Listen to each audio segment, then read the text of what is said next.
Bueno, buenas tardes a todos. Bienvenidos. Soy Ricardo Parente, del Club de los Viernes. Primero, dar las gracias a la Nueva España por acogernos en este recinto y a todos ustedes por su asistencia. El Club de los Viernes nació en diciembre del año 2014 para dar expresión a unas voces que no estaban siendo representadas. Tanto es así que ahora mismo tenemos más de 22.000 seguidores en Twitter y más de 3.200 seguidores en Facebook. A día de hoy también disponemos de más de 1.500 socios a nivel nacional y representación en 40 provincias.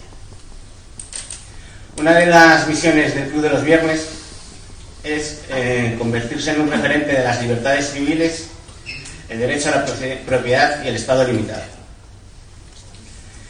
Y con esta conferencia que presentamos hoy, Israel, la democracia sería, lo comprobamos fehacientemente.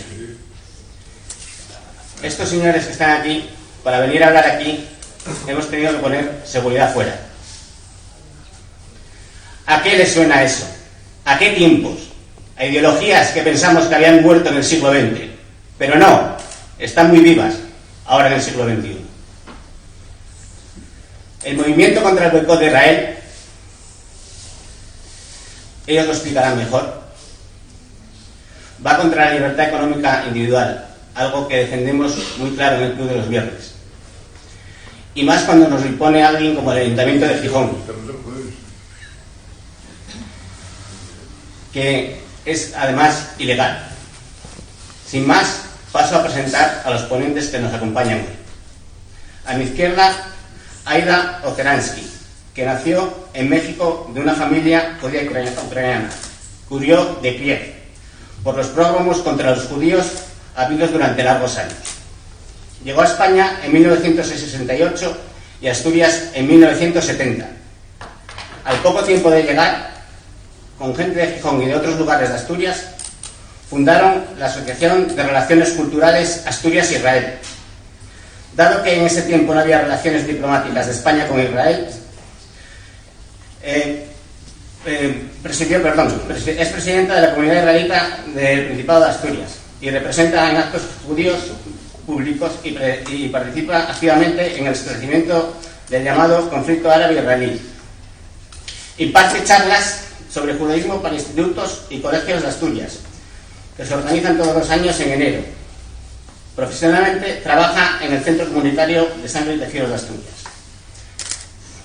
Por otra parte, Ángel Mas es el presidente de ACON, una asociación española que se fundó hace 13 años, aconfesional y no afiliada a ningún partido, cuyo propósito es fomentar las relaciones entre España e Israel, como dos democracias que comparten valores e intereses. Se nutre del trabajo y donaciones de sus activistas y simpatizantes, y a diferencia del boicot a Israel, nunca ha recibido ninguna subvención pública. En su vida civil y en los sitios donde no se discrimina a las personas por sus ideas y convicciones, preside una compañía de seguros europea y vive a caballo entre Madrid y Londres. Sin más, doy paso a Aida Oceransky. Gracias. Buenas tardes. Muchas gracias por estar aquí, muchas gracias a la Nueva España por acogernos y muchas gracias a Ángel por haber venido a defender una causa que consideramos que es justa. Yo solamente quería aclararles lo que se ha deformado la palabra palestino. El nombre palestino abarca lo que era la antigua Tierra Santa, lo que es la Tierra Santa, que es la actual nación moderna de Israel. Es a lo que se conocía por Palestina habitualmente, pero no es el nombre original de ese territorio. Los romanos asignaron ese nombre en el segundo siglo de la era común, cuando conquistaron ese territorio que formaba parte del Imperio Romano. En el año 70 de este siglo ocurrió una sublevación porque los romanos saquearon el templo de Jerusalén y solían robar las cosas de culto, los objetos de culto de los judíos, lo cual pues producía bastante enojo entre la población y por lo tanto se provocó una rebelión de los judíos contra ese comportamiento de los romanos que estaban allí como conquistadores de esa tierra, y esta rebelión está recogida en el libro de Flavio Josefo, Guerras de los Judíos, en el segundo volumen. Los sobrevivientes de esa rebelión fueron sometidos a otras provocaciones similares que causaron otra rebelión en el año 132. Y en el año 135 los romanos vencieron. Y en el momento que vencieron, como no querían que en Jerusalén hubiera esa población tan revoltosa y que estaba permanentemente desafiando al imperio, decidieron que expulsaban de Jerusalén a cualquier judío que viviera allí. Estaba prohibido bajo pena de muerte a los judíos vivir en Jerusalén, y el emperador Adriano, que se llamaba Publius Aelius Adrianos, castigó a los judíos poniéndole a la ciudad de Jerusalén, consagrándola al dios de Júpiter Capitolinos, y le puso a Elia Capitolina, imponiendo la pena de muerte, como dije, a cualquier persona judía que se acercara por ahí. Por lo tanto, los judíos, que hasta ese momento tenían el centro del culto en el templo, tuvieron que estar fuera, marchar fuera. Y a partir de ese momento se impone la palabra Palestina al territorio de Judea, como castigo, se les impone como castigo. Pero dentro de lo que es la historia de Israel y de todo el evolucionar durante los 2 siglos siguientes, para los judíos siempre ha sido Judea, siempre ha sido la tierra de Israel, que se llamaba Palestina porque se le asignaba ese nombre. Incluso eso lo podemos ver evidentemente en las escrituras, porque cuando las escrituras fueron canonizadas, la palabra Palestina jamás aparece dentro de los textos sagrados, porque no se conocía ese nombre, fue un nombre impuesto por los romanos. Como ustedes saben, el Islam nació en el año 622 en la Meca, o sea que estamos hablando de una época muy anterior, y por lo tanto ese mito, entre comillas, que se quiere mantener ahora de que Jesús era palestino entendiendo como palestino al pueblo palestino, es absolutamente inviable, porque el Islam no surge hasta el año 622. En 1900, cuando empezó todo el movimiento por liberarse del imperio inglés, tenemos recogidas unas declaraciones del ex primer ministro sirio Khalid al-Azim, que dice: desde 1948 somos nosotros los que hemos demandado el retorno de los refugiados, mientras que fuimos nosotros los que les hicimos irse. Hemos traído el desastre sobre los refugiados árabes al invitarlos y presionarlos para que se fueran. Porque no sé si ustedes saben que cuando se funda el Estado de Israel, cuando se refunda, porque hay una resolución de las Naciones Unidas, gran parte de la población árabe que vivía en ese territorio, que vivían más o menos en convivencia, deciden marcharse porque se les promete que se va a echar a los judíos al mar. Y por lo tanto, ellos se van esperando a que les ataquen, haya una guerra, que efectivamente la hubo, y posteriormente ellos ya podrían volver a sus casas sin problemas porque a los judíos se les iba a echar al mar. Esa es la teoría que mantienen, y por lo tanto hay muchos palestinos que marchan, que se salen. Y debido a que esta historia se desconoce, debido a que no se conoce por parte de la gente, se ha ido imponiendo la narrativa palestina, que insiste que el pueblo árabe palestino ha residido en Palestina desde tiempos inmemoriales, lo cual no es verdad, porque ellos vivían dentro de Israel pero como árabes, no se conocían como palestinos. De hecho, cuando empezaron aquí las persecuciones antisemitas a principios de 1900 y pico, había pintadas que ponían: judíos, iros a Palestina, aquí en Europa, mandando a los judíos a Palestina como su tierra. Y sin embargo, encontramos que en esas mismas ciudades ahora podemos encontrar pintadas que dicen: judíos, iros de Palestina.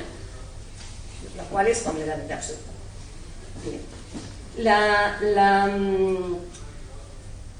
Esta narrativa de que ese lazo histórico supera las raíces que tiene el pueblo judío con la tierra de Israel es completamente falso, pero sin embargo se ha mantenido al cabo del tiempo y cada vez se alimenta más, y por lo tanto es un mito que la gente cree porque se vende como tal, como si los palestinos hubieran vivido ahí desde siempre, cuando el término palestino no se conocía cuando se crea el Estado de Israel. Ya mucho antes de que fuera la creación del Estado de Israel, en 1919, se reunió el primer congreso de asociaciones musulmanas cristianas para elegir a los delegados árabes que iban a ir a representar a ese territorio en la Conferencia de Paz de París al acabar la Primera Guerra Mundial, que era cuando se iba a hacer el reparto de las tierras. Y dentro de ese congreso se adoptó la siguiente resolución: consideramos a Palestina como parte de la Siria árabe, ya que nunca se ha separado de ella en ninguna oportunidad. Estamos conectados con ella por lazos nacionales, religiosos, lingüísticos, naturales, económicos y geográficos. Esto se recoge en 1919. Posteriormente, en 1948, se crea el Estado de Israel, y la afirmación de que esa tierra le pertenecía a los judíos provocó muchísimo malestar y evidentemente fueron atacados. Fueron atacados en esa guerra, la del 48, que es la de independencia, y en 1967 con la guerra de los 6 días, aparte de otras muchas que ha habido. En 1937, el líder árabe que vivía en esos territorios, Aouni Bey Abdul Hamid, le dijo a la Comisión Pell. La Comisión Pell era la encargada en negociar de qué manera se iba a entregar la tierra para que hubiera una división entre los árabes que vivían en ese territorio y los judíos, sobre todo los judíos que estaban llegando en grandes oleadas, porque empezaba a haber persecuciones muy importantes de los judíos en los territorios de Rusia, sobre todo, y de Centro Europa.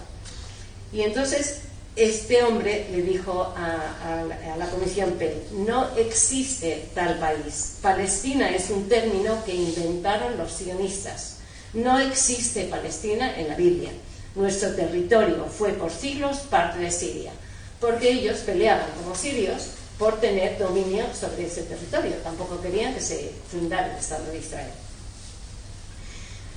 Ese territorio había sido anteriormente un territorio ocupado por el Imperio Otomano Turco y fue conquistado durante la Primera Guerra Mundial por los británicos. Y en ese momento pasó a llamarse a ese territorio el Mandato Británico de Palestina. Es como se le conoció para aplicar ese término a esa zona.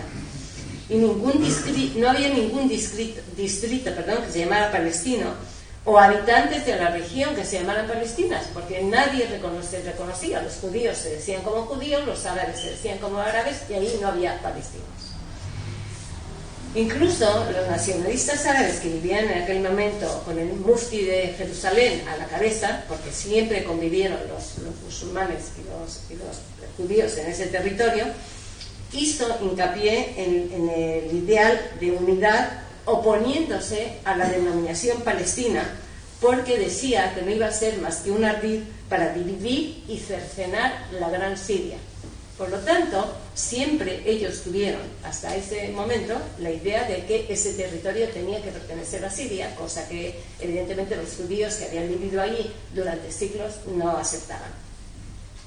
Después, en 1976, el presidente sirio Hafez Assad le dijo a Yasser Arafat, que entonces era el líder de la OLP: ustedes, le dijo el presidente sirio, no representan a Palestina tanto como nosotros. Nunca olviden este punto. No existe un pueblo palestino. No hay una entidad palestina. Solo existe Siria. Ustedes son parte integral del pueblo sirio y ese terreno es parte integral de Siria. Por lo tanto, somos nosotros, las autoridades sirias, los verdaderos representantes del pueblo palestino. Y estamos en 1976. O sea, estamos hablando de una época ya muy, muy próxima a nuestra. En el 2011, el que era embajador palestino en el Líbano, aseguró que no todos los palestinos se convertirían en ciudadanos del futuro Estado palestino, porque ellos estimaban que esa tierra les pertenecía históricamente y que por lo tanto ellos iban a dar la nacionalidad a quien les pareciera. Y esa es la razón por la que muchísimos palestinos que viven en los territorios árabes alrededor de Israel no tienen nacionalidad del sitio donde viven, sino que tienen la nacionalidad palestina que asumieron posteriormente. En 1974 la OLP planifica destruir a Israel de forma ya activa y rotunda y llama al establecimiento de un Estado palestino en cualquier territorio que fuera evacuado por Israel para utilizarlo como base de ataque a los judíos que ya vivían allí, y rechazaron todos los acuerdos tomados por el Consejo de Seguridad de la ONU. La propia organización fue creada por la Liga Árabe. En su momento tuvieron interés en crear una organización para que peleara por el territorio.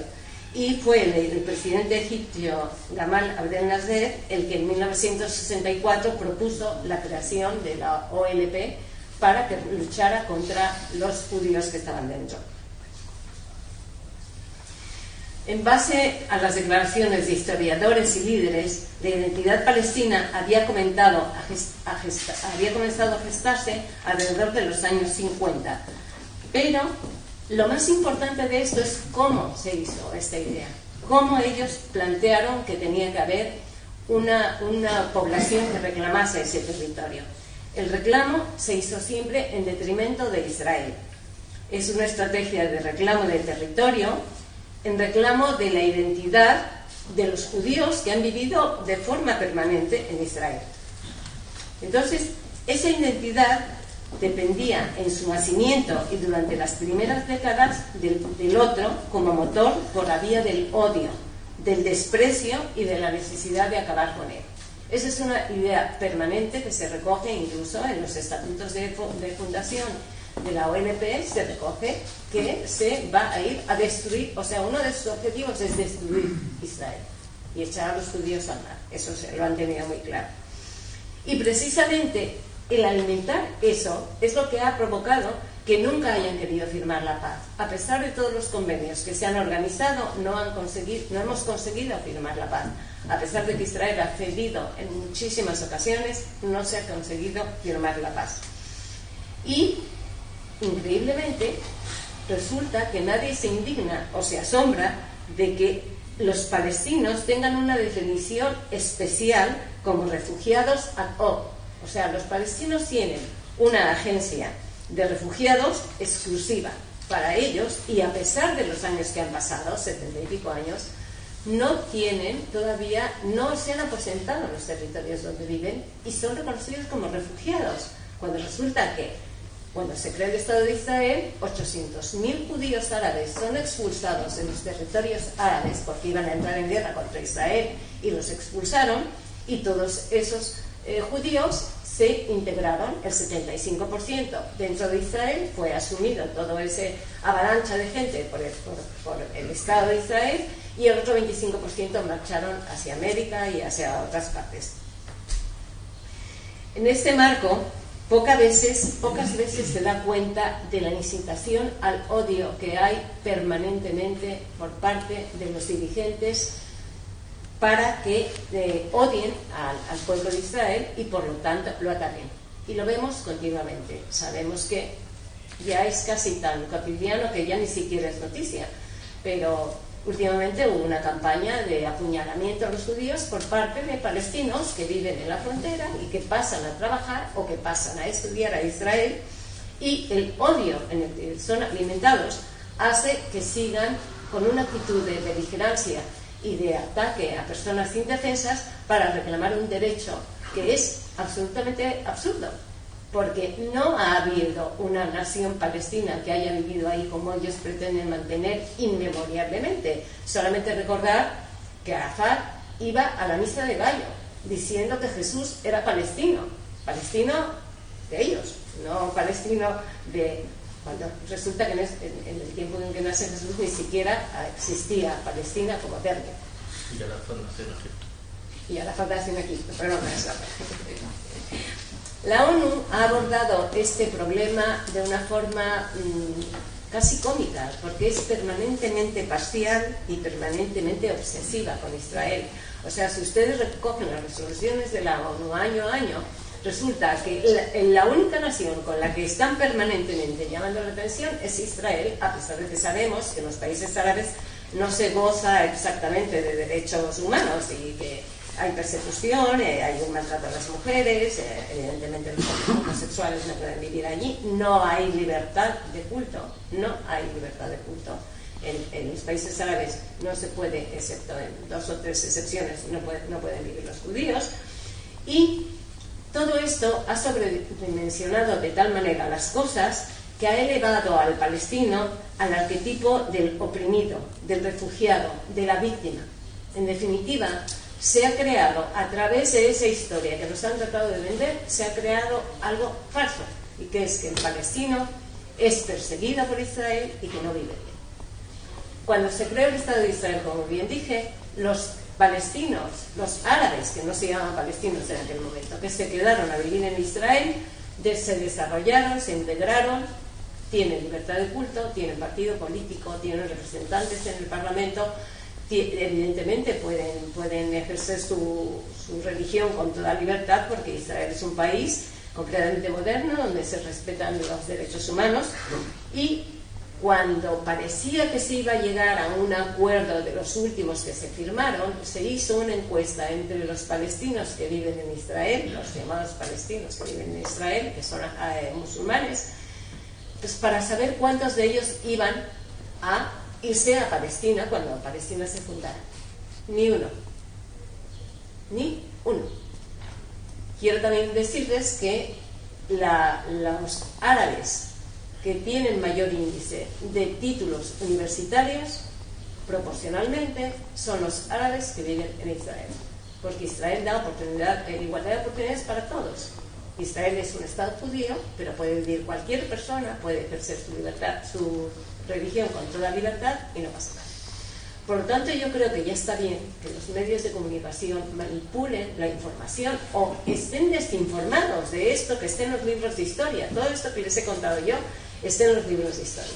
Pero se ha ido creando el mito y finalmente nos encontramos con que los pobres palestinos son oprimidos por Israel y por lo tanto hay que boicotear a Israel porque es la entidad sionista que los oprime y los machaca. Y en este momento ya entra Ángel a hablar del boicot. Muchas gracias.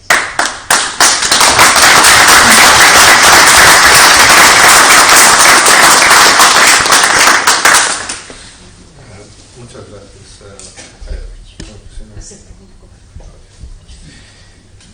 Bien, primero me gustaría agradecer, por supuesto, al Club de los Viernes por invitarnos aquí hoy.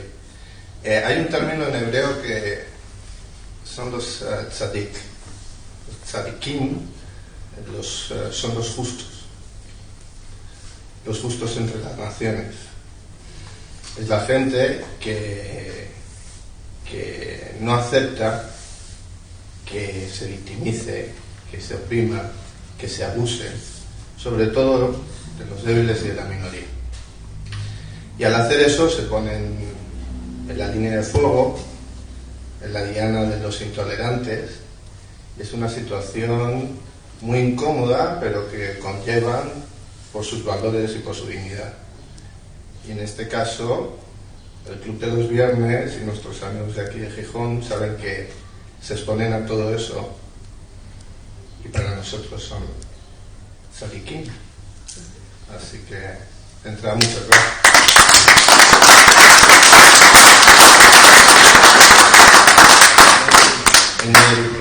En el Museo del Holocausto de Washington, D.C. hay un mural que dicen que son los 3 nuevos mandamientos. El primero dice: no serás una víctima. El segundo dice: no serás un perpetrador. Y el tercero dice: sobre todo, no serás un observador. hay que mojarse y aquí estamos para mojarnos hoy. Muchas gracias a todos de nuevo por venir. Lo segundo que quiero decir es quiero agradecer, y desde aquí ojalá que nos oigan, a la policía, porque está aquí para protegernos a todos, para proteger nuestros derechos constitucionales, a nuestra libertad de expresión, a podernos reunir y a poder pensar como queramos. Y es triste, como decíais antes, que esto tenga que ser así. Nosotros estamos lamentablemente acostumbrados.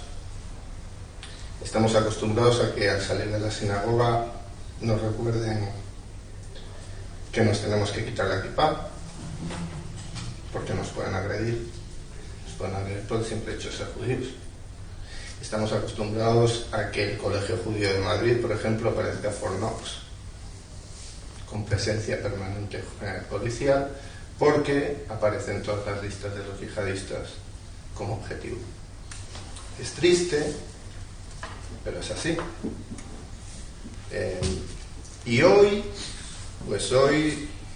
vengo de un país, llegué de Londres, de un país que decide hoy si quiere ser parte de Europa, a una ciudad cuyo consistorio parece que hace unos días o hace unos meses decidió que a lo mejor querían retrotraerse a los años 30, donde había leyes raciales, donde había un sistema que se llamaba Judenfrei, un sistema que excluía de la vida civil, de la vida económica, de la vida pública, a los que pensaban diferentes o eran diferentes. Recuerdo que empezaron con los judíos, pero no acabaron con los judíos. Siguieron los disidentes, siguieron los socialistas, siguieron los cristianos, siguieron los evangelistas, los evangélicos, siguieron los homosexuales, siguieron los gitanos. Los judíos han sido en este caso los primeros de la lista y el canario de la mina.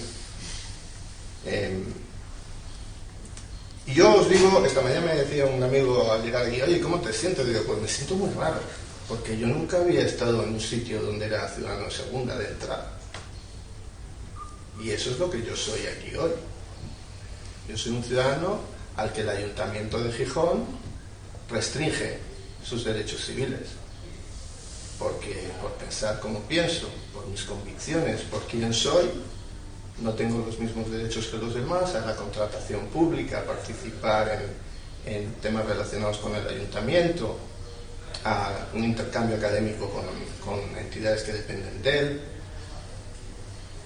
Y es una situación muy extraña, pero es lo que tenemos hoy.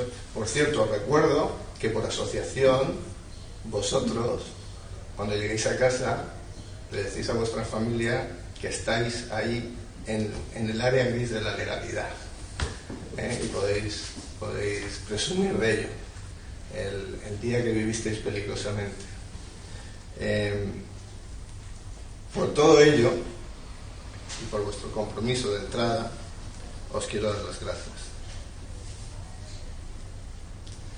Tenemos a la policía, pero tampoco descarten que tengamos, porque estamos acostumbrados a ello, entre nosotros a algunas personas que simplemente quieren ejecutar esas directrices de excluirnos y de no dejarnos hablar y pensar como creemos.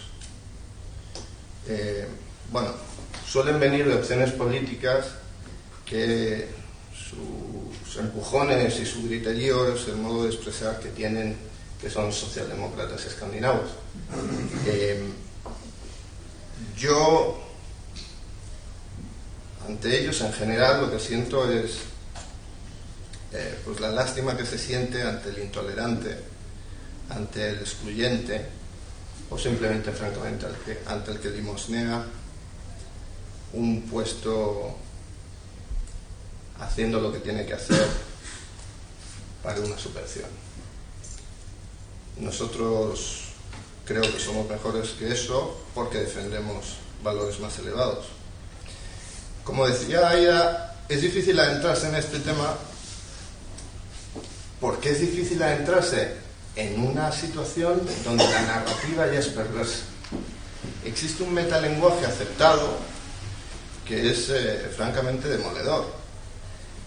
Primero que todo, cuando se habla del conflicto Israel-Palestina, de entrada todo el mundo, casi todo el mundo tiene una opinión, cosa que es francamente chocante, porque cuando le preguntas a la gente en la calle qué piensa del conflicto de Georgia y Abjasia, pues no te sabe decir, y te dice a mí que me preguntan.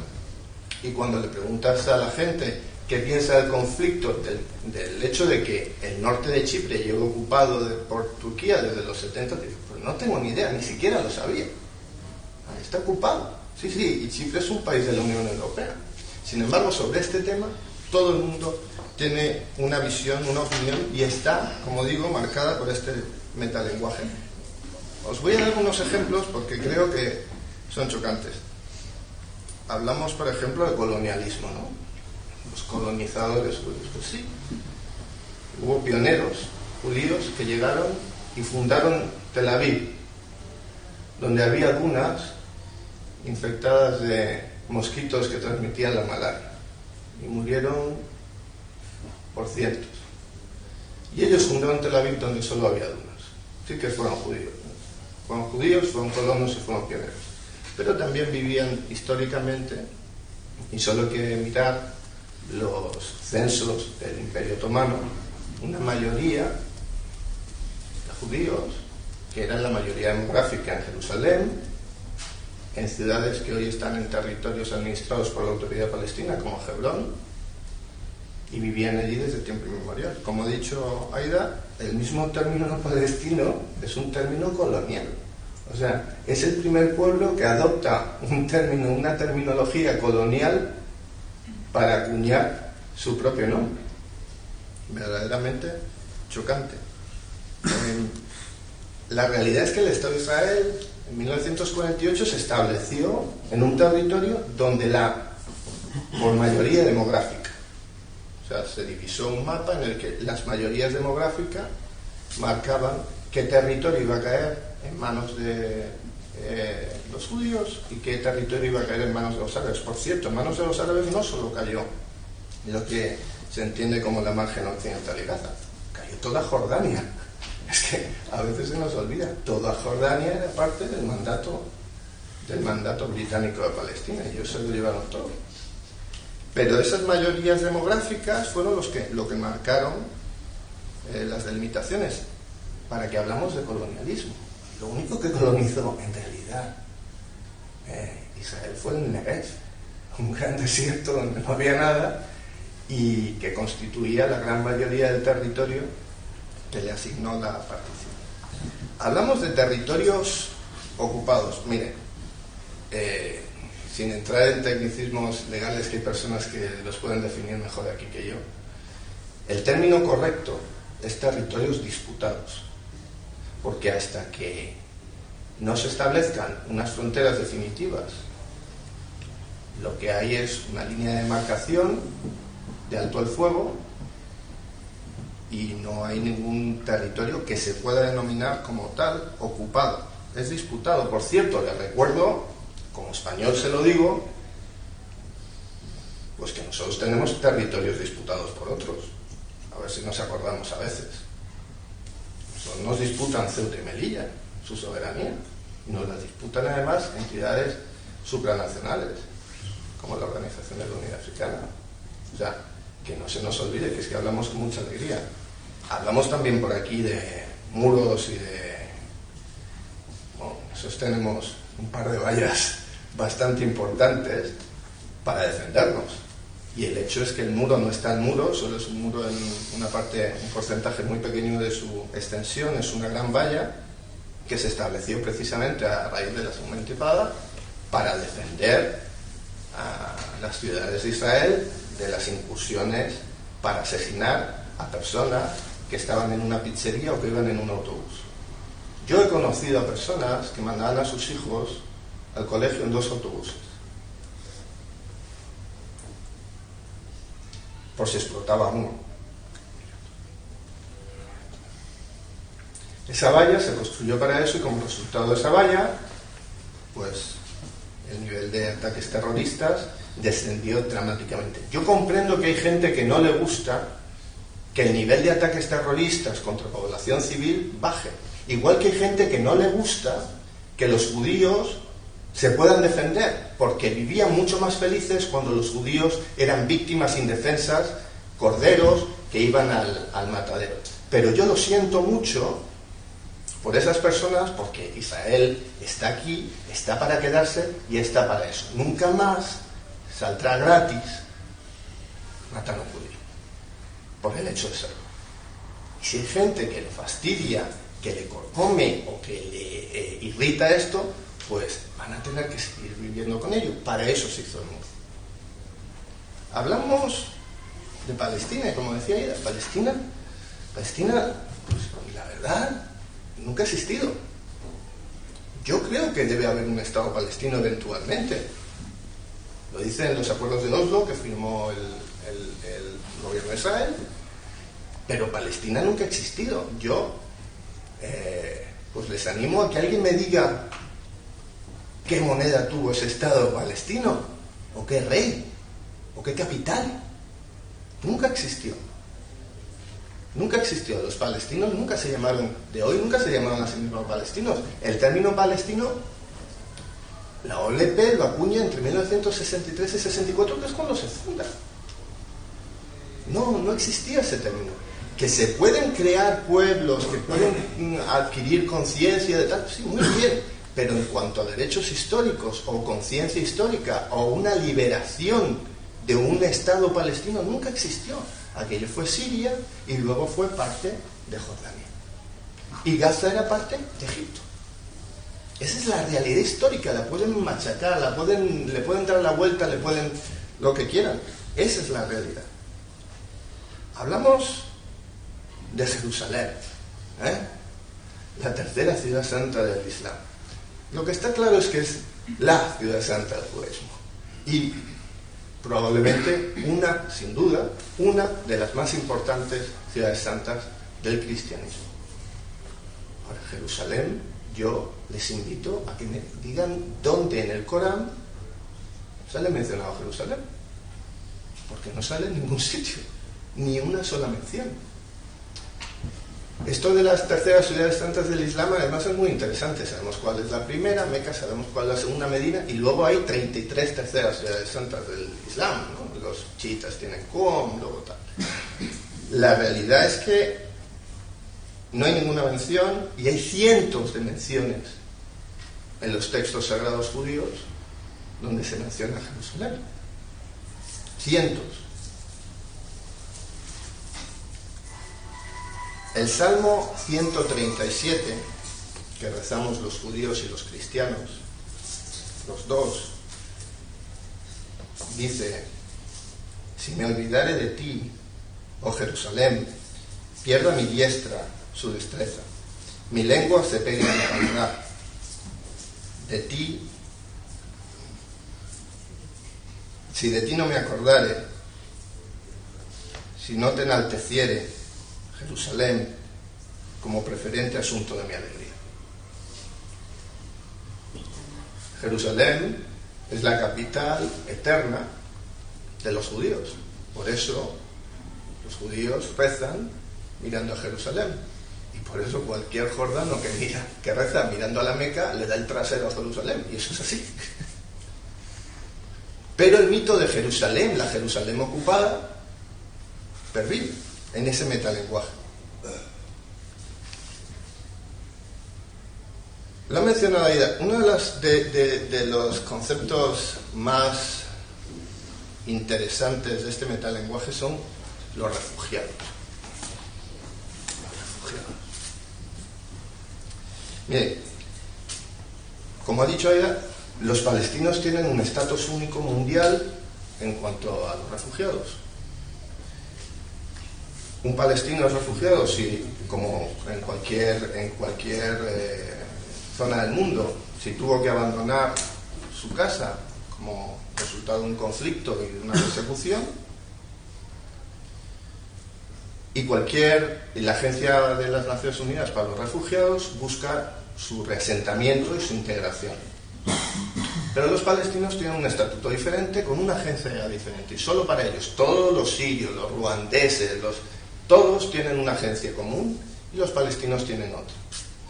Y esa agencia, la UNRWA, su objetivo fundamental es perpetuar la situación de refugiados, de esos refugiados. Y además lo hacen con un estatus especial, que significa que el estatus de refugiado se hereda. Yo les pregunto, ¿ustedes conocen hoy día algún refugiado de Prusia Oriental? No. ¿Y algún ciudadano español o de origen español que tuvo que abandonar Cuba es refugiado aquí? Les voy a decir más. Mis hijos son nietos de judíos que se tuvieron que ir de un país árabe por la persecución y el peligro que corrían. Viven en España, son españoles. No les oirán decir nunca que son refugiados. Ni viven de eso, ni yo vivo de subsidio tampoco. Pero hablando de refugiados, y para hablar de refugiados,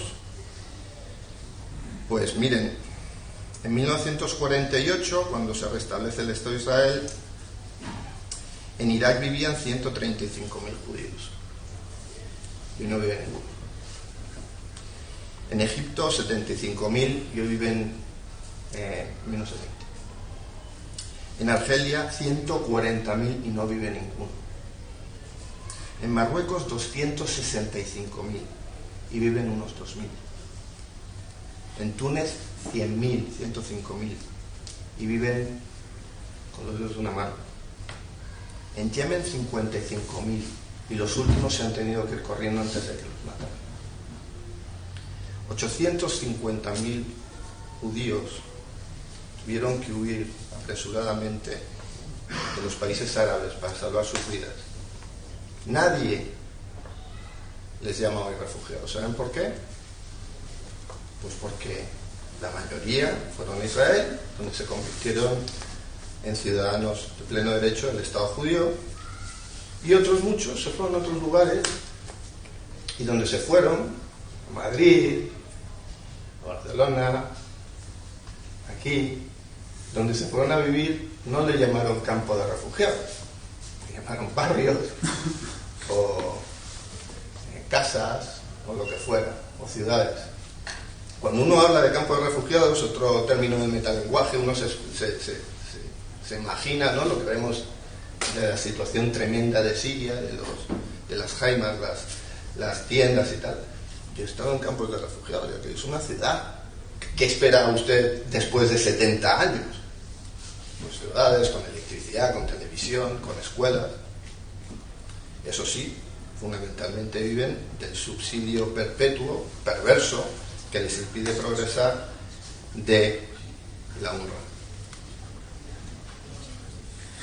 También se habla, y esto se habla, por cierto, los refugiados palestinos árabes que se fueron a países árabes no tuvieron ningún tipo de derechos civiles. Tengo aquí una lista. En Jordania, nada. En Siria no tienen ni derecho a la ciudadanía, ni derecho a votar. Estamos hablando 70 años después. Y hay 470.000, lo había antes de la guerra. Ni derecho a participar en elecciones, ni derecho a más de una propiedad o una granja. Tienen restricciones de viaje. En Líbano, donde viven 425.000 refugiados de origen palestino, Amnistía Internacional dice que viven en situaciones desastrosas económicamente. Necesitan un permiso especial para dejar el campo de refugiados. No tienen derecho a la sanidad pública. Tienen restringido, no tienen derecho a participar en elecciones ni a ser funcionarios. Por 50 años se les ha denegado el derecho a trabajar en muchas profesiones. No tienen derecho a comprar propiedades. Los hijos nacidos de palestinos no tienen derecho a la ciudadanía. En Kuwait, donde han vivido 360.000, no tienen ciudadanía, no tienen derecho a voto, no tienen derecho a participar en el Parlamento, los hijos tampoco tienen derecho a la nacionalidad y tienen restricciones de viaje. En Arabia Saudí, donde hay 240.000, no solo no tienen ciudadanía, sino que es la única población de origen árabe que después de 10 años se le niega la ciudadanía. No tienen derecho a votar, no tienen restricciones de viaje. En Egipto, con 70.000, no tienen derecho a ciudadanía, ni a votar, ni nada de esto. Los árabes han perpetuado la situación de estas personas de origen palestino para perpetuar un conflicto que no tenía que ser. Lo que es chocante es que no vemos a nadie aquí en España, en Europa, escandalizado con esa situación, ese maltrato, esa denigración de la condición humana de esas personas de origen palestino, pero que 70 años después no tienen derecho a nada de eso. ¿Ustedes han oído a alguien quejarse? ¿A alguien presentando un boicot contra alguno de estos países por conculcar los derechos de estas personas? Por eso cuando nos preguntan, oye, esto de el BDS y tal, pues el BDS lógicamente tiene todos los tintes, todo el tufo del antisemitismo histórico. Y luego les explicaré por qué. Pero este es uno de ellos. El doble rasero evidente. 600 y pico mil refugiados palestinos de origen viven fuera, no tienen derechos en los países de acogida. 1,5 millones de árabes palestinos viven en Israel, tienen todos los derechos civiles del mundo. De hecho, son los únicos árabes que gozan de esos derechos democráticos y civiles, y resulta que hay que boicotear es al único país que les garantiza esos derechos. Es francamente interesante. Como ustedes saben, otro de los pautas del antisemitismo tradicional que se traslada al antisemitismo moderno es el buscar terminología cercana al libelo, al mito que busca la imagen del judío como una imagen negativa a nivel individual y como pueblo. Y además lo usa usando términos particularmente hirientes, ¿no? La judiada. La judiada es una que se hace, que lo hace un judío. Uno de los términos más hirientes que se puede usar contra un judío es precisamente decir que comete genocidio. Y está claro por qué. Porque las víctimas del mayor genocidio histórico que ha sucedido fueron los judíos. Y lo fueron en un genocidio, la Shoah, que no tiene parangón, porque fue un intento industrial de acabar con un pueblo entero por el hecho de serlo. Y por eso se utiliza, los nuevos antisemitas utilizan la terminología de genocidio. Claro, que es muy poco defendible. Les voy a decir unos datos. En el momento de la independencia de Israel, entre el mar y el río Jordán, viven 500.000 de árabes. Dentro de lo que sería Israel, dentro de lo que serían los territorios, Gaza, 500.000. Hoy viven más de 5 millones. O sea, como genocidas, los israelíes son los peores genocidas de la historia. Han conseguido multiplicar la población masacrada por 10. En Gaza vivían unas 300.000 personas y ahora dicen, está superpoblada, a ver en qué quedamos, ¿somos genocidas o no? Porque de 300.000 a 1,5 millones, como genocidas, malísimos. De hecho, en Israel, la población árabe se multiplicó, como digo, hasta 1,5 millones. En Israel, el 20% de la población es árabe. Desde que en Gaza comenzó la presencia israelí en el 67, la población pasó como digo, de 300.000 a 1.600.000. En los territorios palestinos, desde 1 millón a 4,5 millones.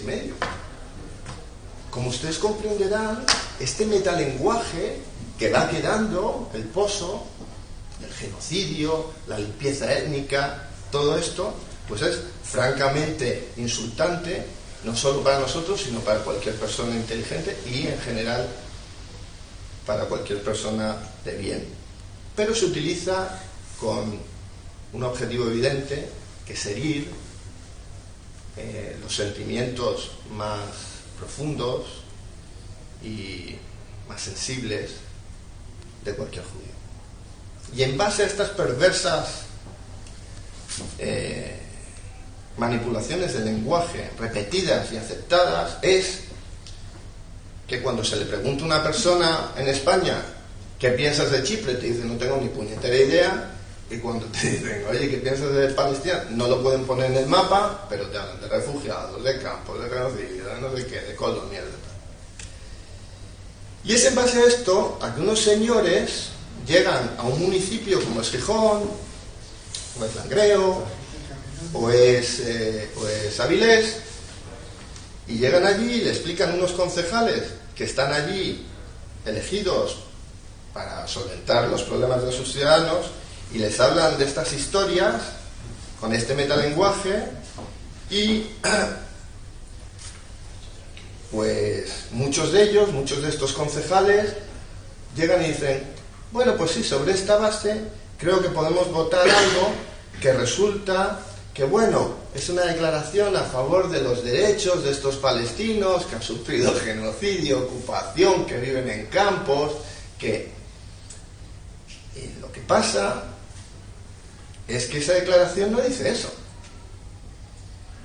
Esa declaración, para que ustedes lo comprendan, dice que ese territorio excluye de la vida civil, de la vida económica, de la vida comunitaria a las empresas de Israel, a los ciudadanos israelíes y a todo aquel que tenga una afinidad demostrada con el Estado judío.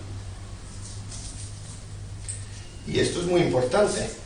Excluir a personas por su origen nacional es anticonstitucional en España.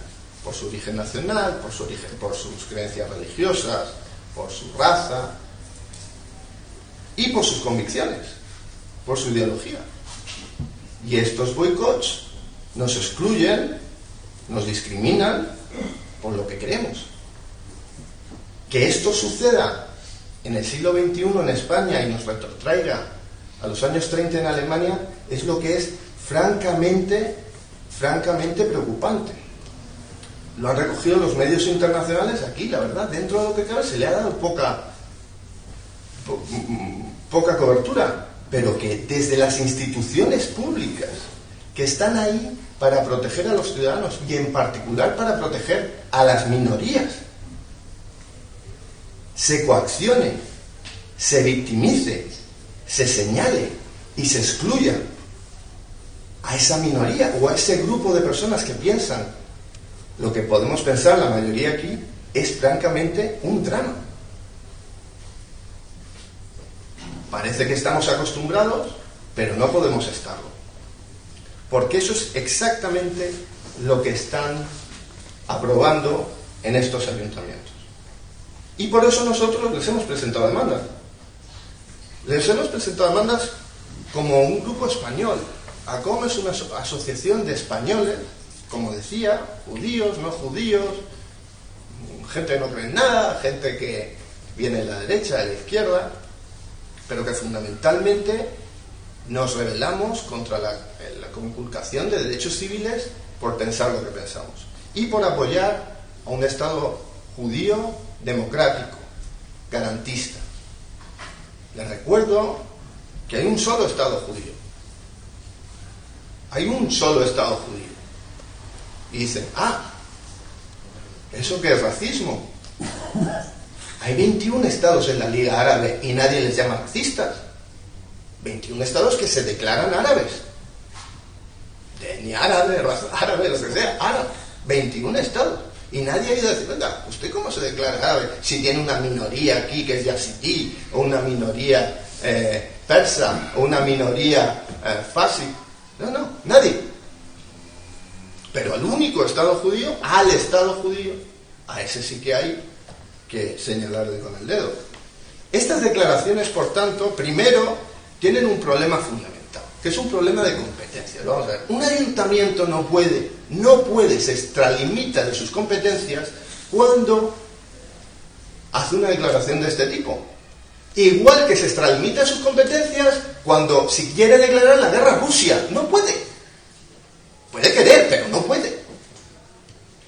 Y el Ayuntamiento de Gijón, al aprobar esta resolución, está haciendo eso, como si le declara la guerra a Rusia, porque está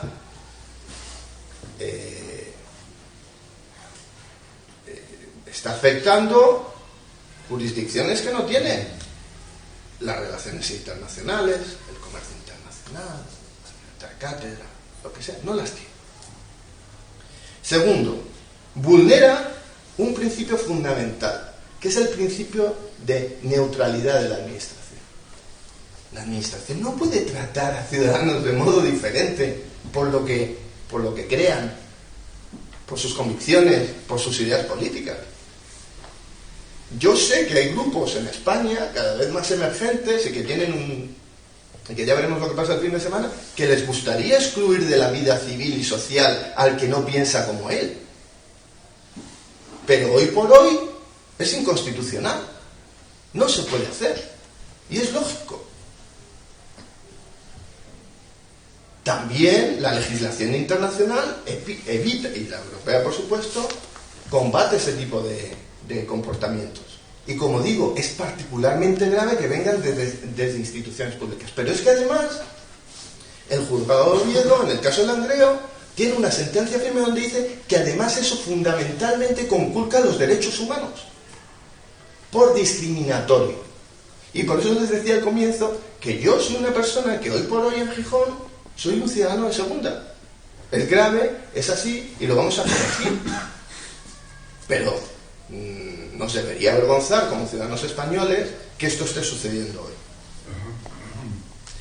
Por eso, como digo, ACOM ha emprendido estas medidas legales. Lo que es, hoy me preguntaba un periodista, dice, oye, ¿y la Fiscalía? Digo, pues la Fiscalía debería actuar de oficio, ¿no?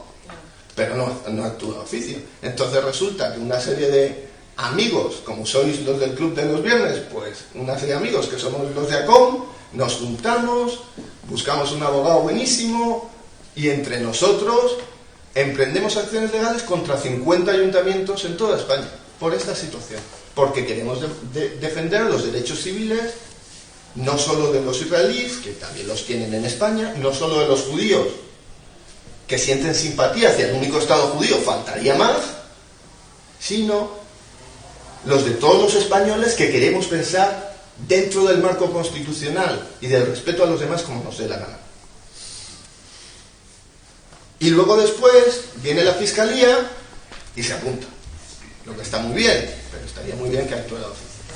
La situación hoy por hoy en Asturias, y nuestro abogado Ignacio lo conoce mejor, pero vamos, en Avilés nosotros presentamos esta moción y lo que resultó fue que el secretario del ayuntamiento hizo un estudio concienzudo, demoledor, donde exponía todos estos puntos, y el ayuntamiento de Avilés se tuvo que allanar, tuvo que aceptar nuestra demanda, luego ratificada en el juzgado. En Langreo pues sucedió lo mismo, lo que pasa es que el ayuntamiento se atrincheró en su barbaridad jurídica. El fiscal hizo un informe de nuevo demoledor y el juez hizo una sentencia aún más demoledora. Dijo exactamente todo eso, que el ayuntamiento de Langreo en pleno siglo XXI había cometido discriminación antisemita, y eso es gravísimo, gravísimo. y ha salido en la prensa internacional mucho más de lo que ha salido en la prensa local. En Gijón, tenemos algunos miembros del consistorio aquí, pues en Gijón pasó lo mismo. Yo les puedo decir que la situación de Gijón es, les voy a decir la verdad, es particularmente llamativa, iba a decir dolorosa o triste.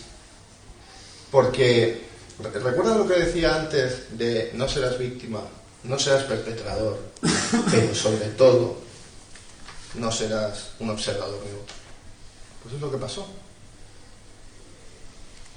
La alcaldesa y su grupo municipal se abstuvieron sabiendo que con su abstención otorgaban. Y es particularmente triste y particularmente doloroso, sobre todo después de que la ilegalidad de sus actos les fuera informada en todo detalle y perseveraran en ello. Después de que grupos de la oposición les llamaran la atención al respecto y perseveraran en ello. Después de que compañías que tenían simplemente un interés moral en no participar en esta barrabasada y dijeran que se iban a ir de Gijón y se fueron y ni les recibieron. Y después, sobre todo, de que el fiscal, el Ministerio Público, el que está aquí para defender los intereses de todos, haya escrito otro informe absolutamente demoledor y ante ello hayan perseverado en la discriminación antisemita que proponen.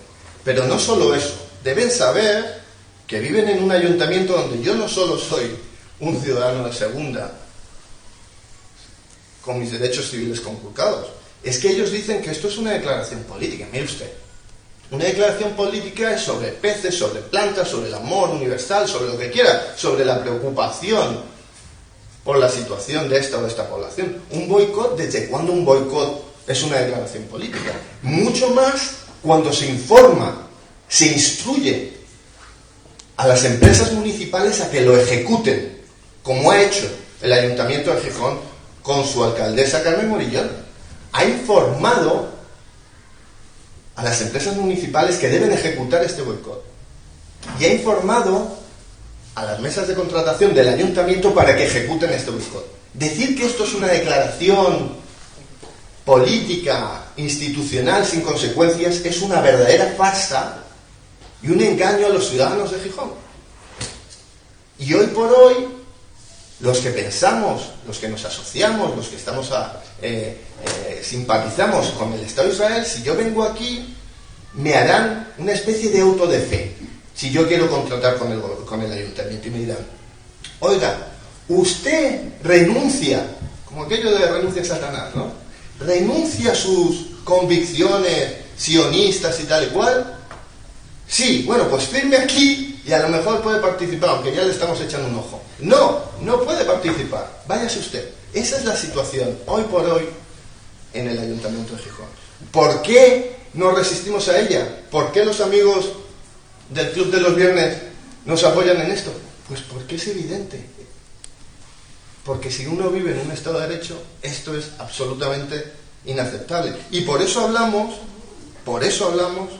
de un boicot antisemita. No anti-israelí, no antisionista. Es mentira, es antisemita. Y les voy a decir por qué. El antisemitismo moderno lo definió muy bien Natan Sharansky. Y es muy importante que la gente sepa quién era Natan Sharansky. ¿Quién es Natan Sharansky? Presidente de la Agencia Judía. Natan Sharansky fue un preso de conciencia de la Unión Soviética. Un refuginik. Una persona que ayudó a fundar Amnistía Internacional. Y él definió el moderno antisemitismo con 3 Ds. Aquel que demoniza al único Estado judío. Lo demoniza por encima de todo. Es la fuente de todos los males del Medio Oriente. Supongo que es la fuente de todos los males de que en Siria se maten entre ellos y lleven, ¿cuántos? ¿400.000 muertos? ¿2 millones de desplazados? Israel es el culpable de esto. Y es el culpable de que en Líbano hubiese una guerra civil y a la minoría maronita los echaran de allí antes de masacrarlos y ahora convertirlos en dhimmis. Dhimmi es un término árabe que es más o menos que un ciudadano de segunda.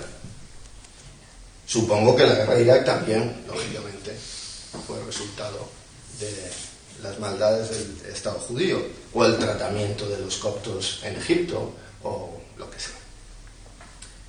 Deslegitima al único Estado judío, y es curioso que lo deslegitime cuando el Estado judío pues se reconoce por la ONU en la misma fecha que se reconoce Líbano, Siria,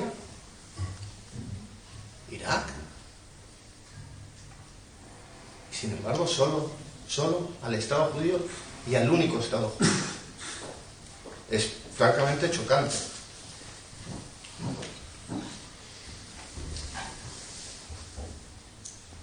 Además, para estos grupos, estos del BDS, es curioso porque, no sé si lo han notado, en todos sus escritos hablan del Estado español. O sea, es que hay una asociación aquí de ideas. Hablan de Estado español, no de España. Hablan de entidad sionista, no de Israel.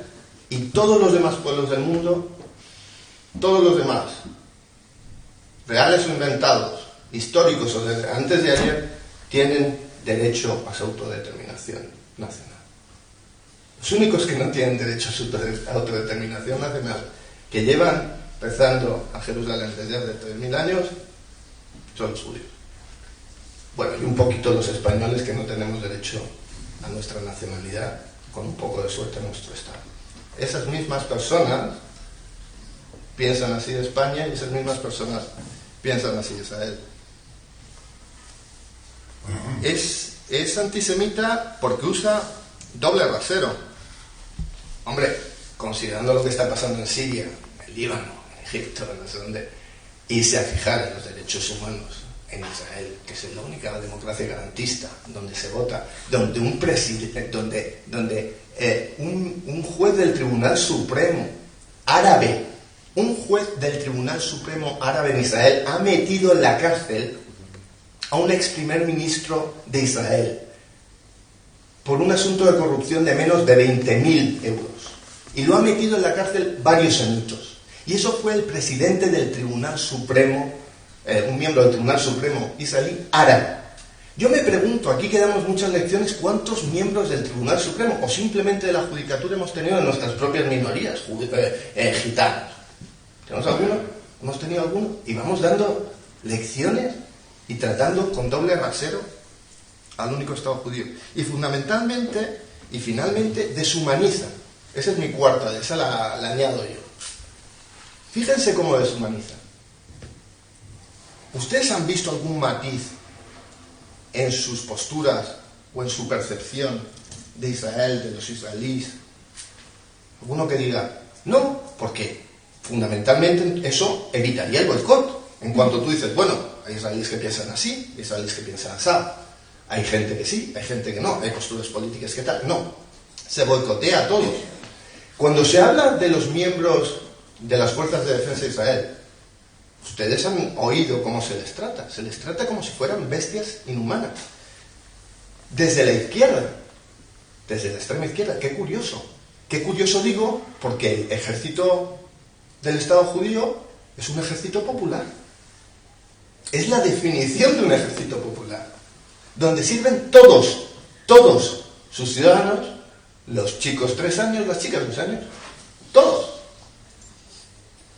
Claro, cuando en Israel se les menciona, que la Unión Europea dice que vuestro ejército ha cometido no sé qué, dicen, pero si el ejército soy yo, si era mi madre, mi padre.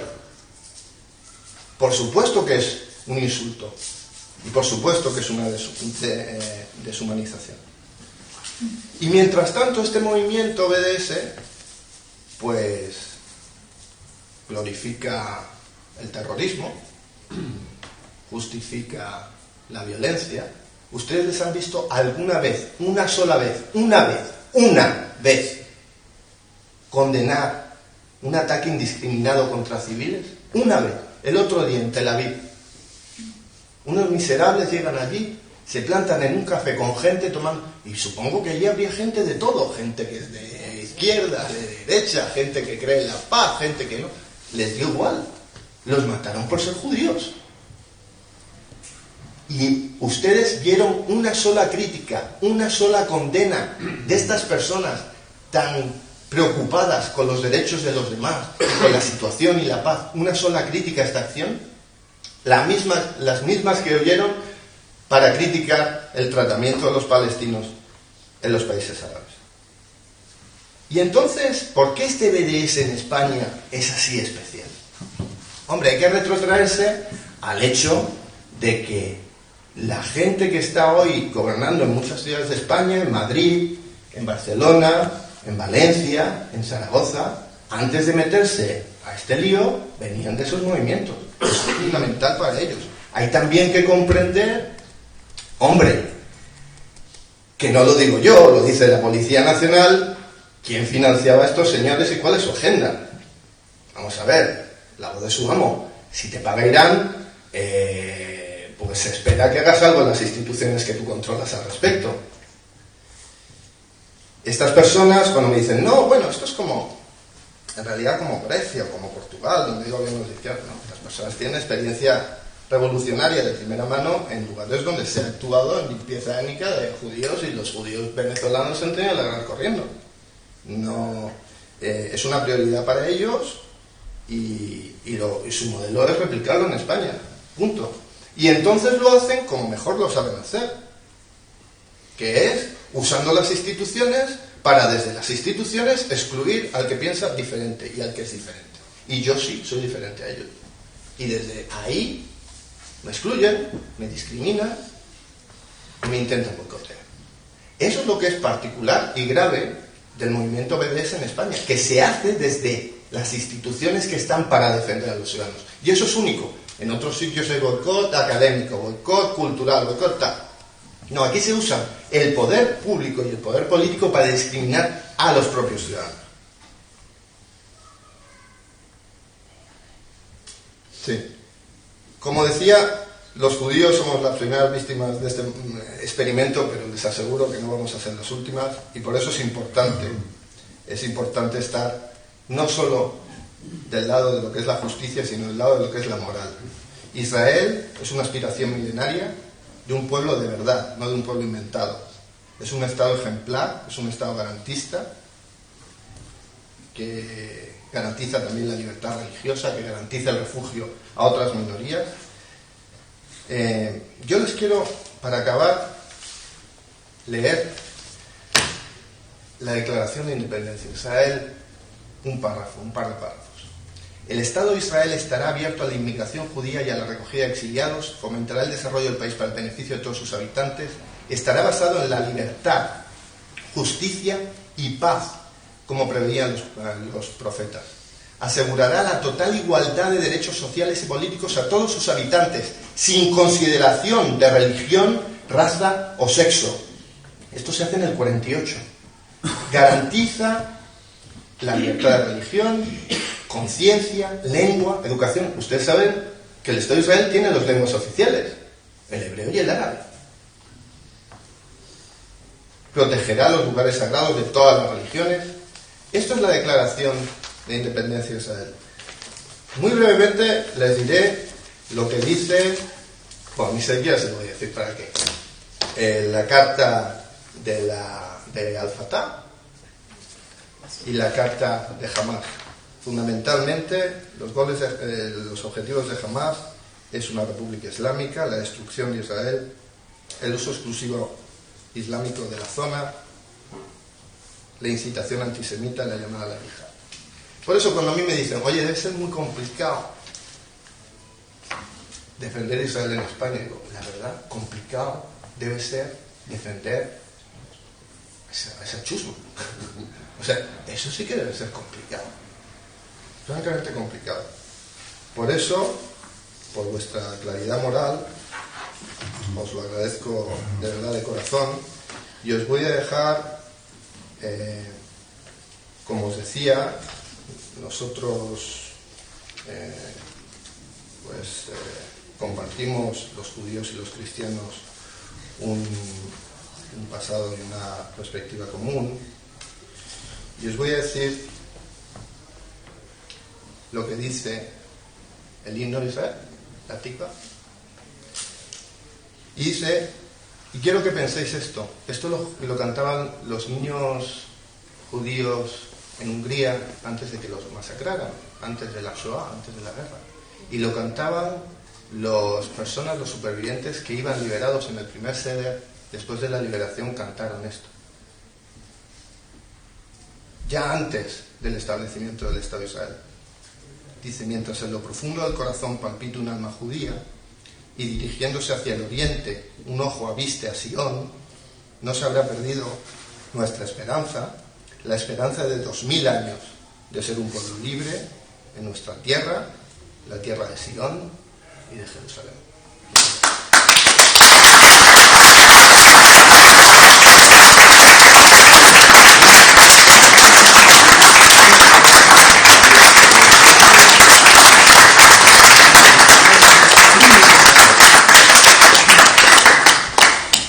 Vamos a abrir un pequeño turno de preguntas, así que quien quiera realizar alguna pregunta tanto a Aida como a Ángel.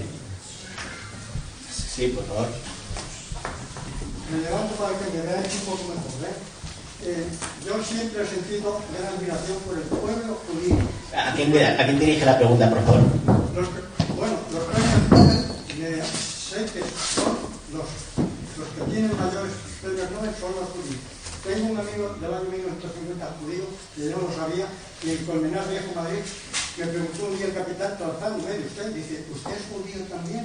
Digo, no. Perdone, ¿cuál es la pregunta y a quién la dirige, por favor?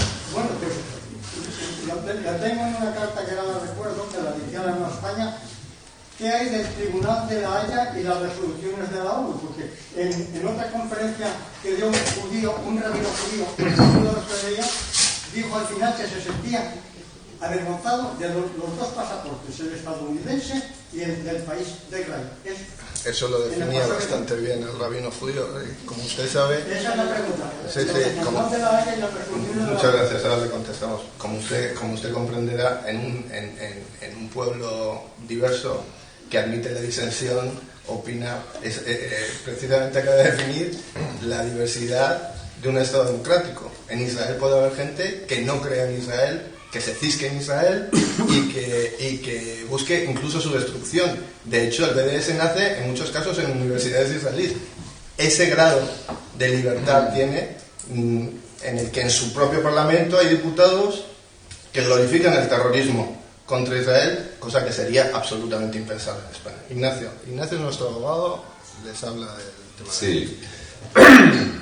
El BDS, uno de los motivos que utiliza es decir que es un movimiento de protección de los derechos humanos, que no piden mucho, y que lo único que se pide es esto, y que se cumpla el derecho internacional. Yo podría hacer una apuesta. No he visto ningún vídeo, ninguna declaración pública del BDS, ninguna exposición de motivos, donde se diga ni un solo elemento de derecho internacional. Ya pasando por encima de lo que es justo e injusto, de lo que es decente o indecente, o de lo que es correcto. Las resoluciones de las Naciones Unidas no son derecho internacional. La Asamblea de las Naciones Unidas tiene competencia sobre personal, presupuesto y algunas decisiones menores de régimen interno. Solamente reflejan la tensión o la tensión política en ese momento de los representantes de la Asamblea. Para entendernos, las del Consejo de Seguridad solamente tienen eficacia, el Consejo de Seguridad de las Naciones Unidas, y son vinculantes, según la Carta de la Organización, cuando se basan en un capítulo 7 y exigen una amenaza directa o de intervención militar, una agresión militar o un riesgo cierto para la paz. En el caso de Israel, cualquier profesor universitario, incluso del BDS, tiene que admitir que nunca se ha adoptado una decisión contraria. ¿Por qué es especialmente hiriente? Primero, porque es mentira. Segundo, porque entre los antecedentes del derecho internacional se encuentra precisamente la postura de los judíos. Mucho antes de que tuvieran Estado, los profetas hablaban de la exigencia moral, que es un concepto típicamente judío, de cumplir los tratados con los enemigos. Hay aproximaciones también de la cultura árabe al concepto internacional que nada tienen que ver con la doctrina islámica, pero son más principales las de los judíos como pueblo, como organización, como nación o como entidad. Por otro lado, entre los representantes que hay aquí, todos los que conocemos, sabemos que designan, basan su vida, su educación, precisamente en el estudio escrupuloso de la ley y en una exigencia moral que muchas veces sublima las contradicciones de la ley. Pero, yendo a lo correcto, no hay ninguna decisión del Tribunal de la Haya que afecte a Israel. Hubo una opinión recomendativa, sería una mala traducción del inglés, sobre ciertos conflictos presentados a ese tribunal por la Asamblea General de las Naciones Unidas. Es decir, la declaración de eso, que no se ha hecho sobre los crímenes que se producen ahora contra los cristianos en Oriente Medio, sobre las persistente discriminación, las masacres de palestinos en otras poblaciones árabes que ha explicado antes Ángel, no han merecido nunca la atención del Tribunal de la Haya, ni nunca con la misma intensidad, ni con una fracción de ese interés la de la Asamblea General de las Naciones Unidas. Igual, pero sin tener razón, que el Ayuntamiento de Gijón dice que un boicot a Israel y a las empresas que no respeten los derechos humanos, me gustaría saber cómo van a establecer quién lo hace o no lo hace sin interrogar antes a la gente qué es lo que piensa o cuál es su opinión sobre Palestina. Y del mismo modo que eso es inconstitucional preguntarle a cualquier inmigrante árabe exactamente qué piensa sobre su religión. ¿Es usted yihadista? ¿No lo es? ¿Lo hace? ¿No lo hace? Sin embargo, ese movimiento, por mucho menos de lo que se ha dicho, hay escándalos en Estados Unidos donde se pide exigir, discriminar, hacer una identificación con muy buenas razones sobre los orígenes de la violencia terrorista en ese país.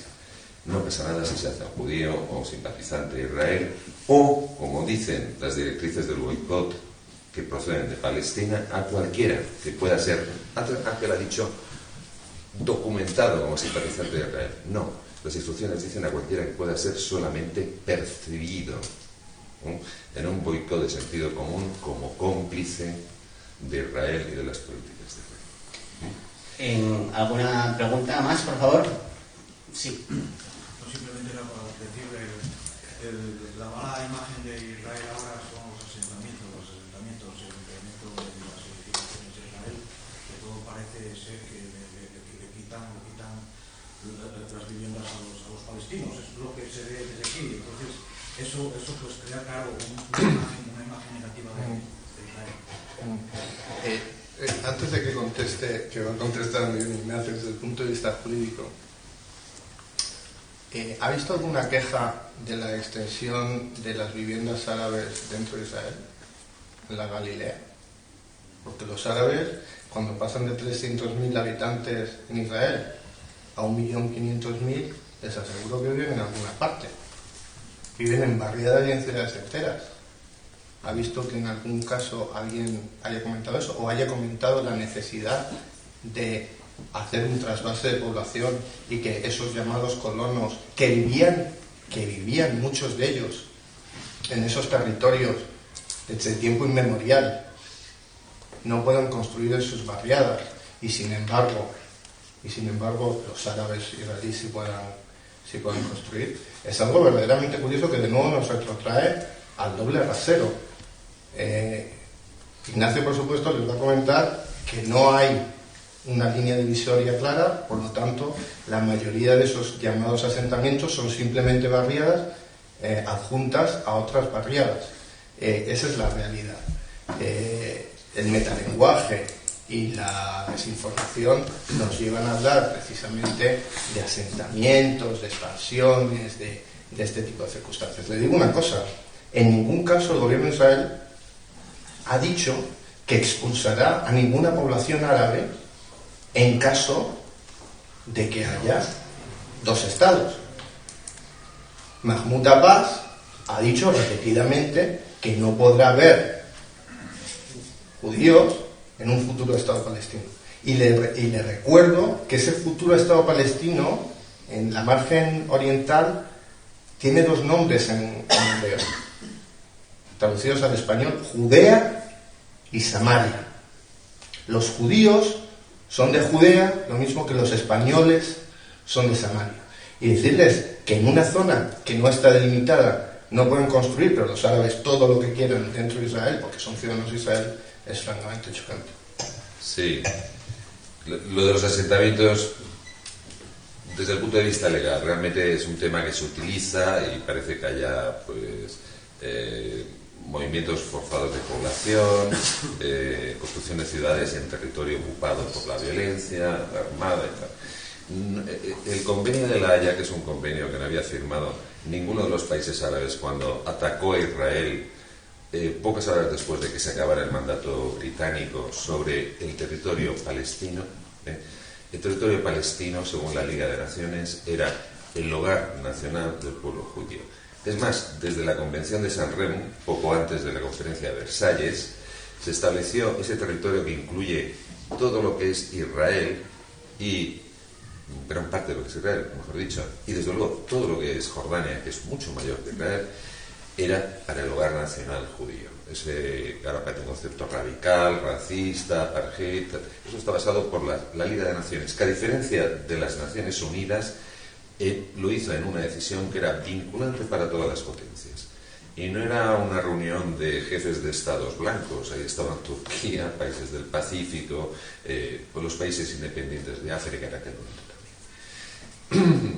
Cuando fueron atacados, Israel, frente a todo pronóstico, consiguió defenderse y ganarles militarmente, en esas ocasiones ocuparon territorios que habían sido ocupados por Jordania, y que los había convertido en parte del territorio nacional y que habían sido ocupados por Egipto. Israel, sin estar obligado, ahora esto en las películas que los japoneses no aplicaban la Convención de Ginebra porque ellos no la tenían firmada.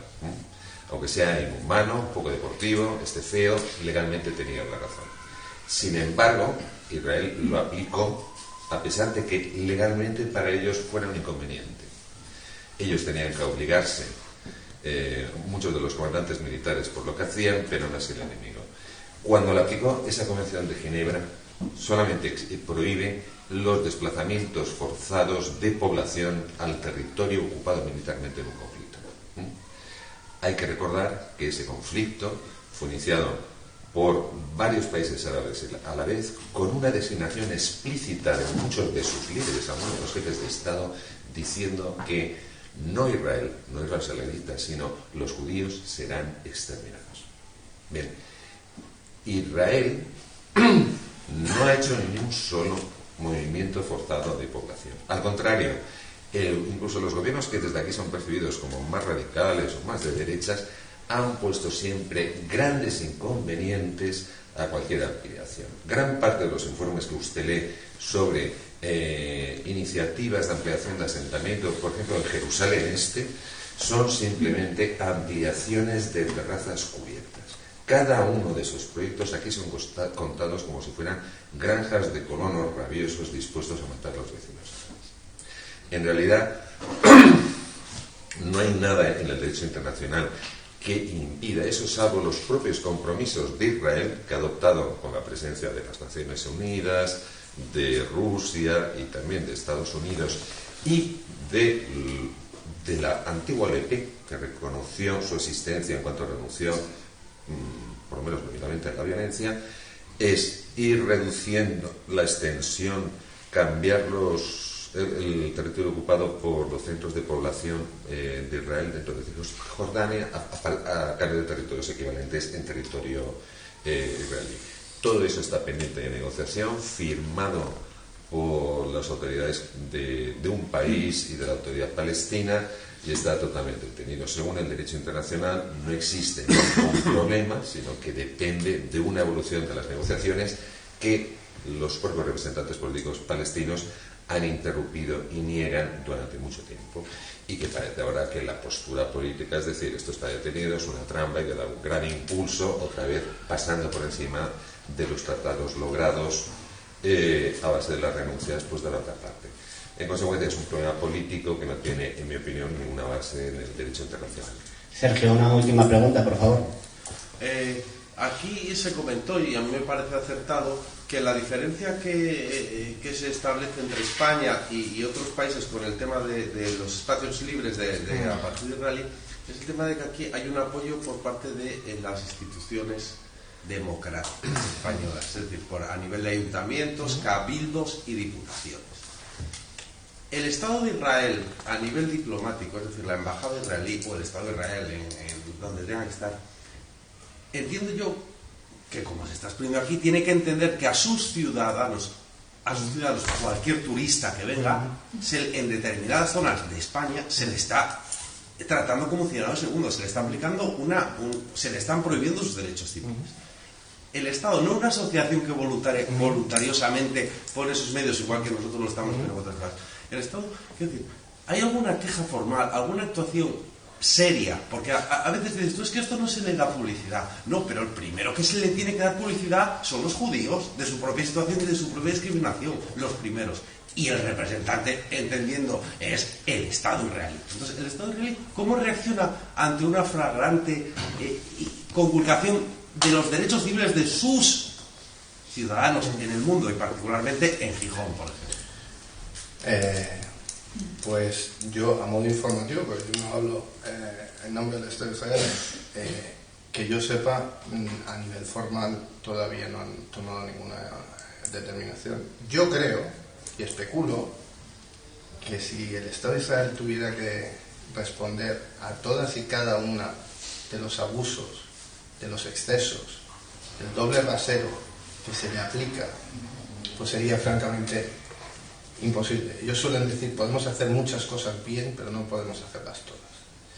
Esa es la situación. O sea, aquí tienen que lidiar con eso, en otros sitios tienen que lidiar con la exclusión y la discriminación en universidades, en otros sitios con el boicot cultural. Como digo, la base de esto es una y muy sencilla. Es una guerra por otros medios contra el único Estado judío. Y ellos lo ven así. Ven que el movimiento internacional BDS es una guerra bien financiada, bien organizada, para la exclusión del único Estado judío de la comunidad de naciones y para su derrota por otros medios.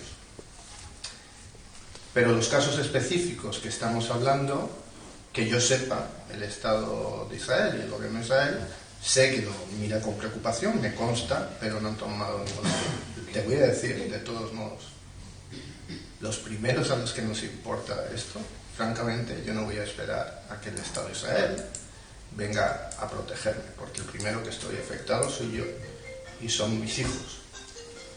Y a mis hijos nadie les va a discriminar en su propio país, porque no son refugiados, son españoles. Y cuando a sus antepasados los echaron de España hace 500 años, y ellos son la segunda, la tercera generación que está aquí, es nuestra responsabilidad generacional, de todos nosotros, pero en particular de los que tenemos esa responsabilidad familiar y personal, evitar que eso vuelva a suceder. Y como dicen en inglés, not under our watch, no bajo nuestra presencia y mandato. Muchas gracias. Bueno, y como ya vamos pasados de tiempo, gracias a Aida, Ángel, Ignacio y a todos ustedes por su atención.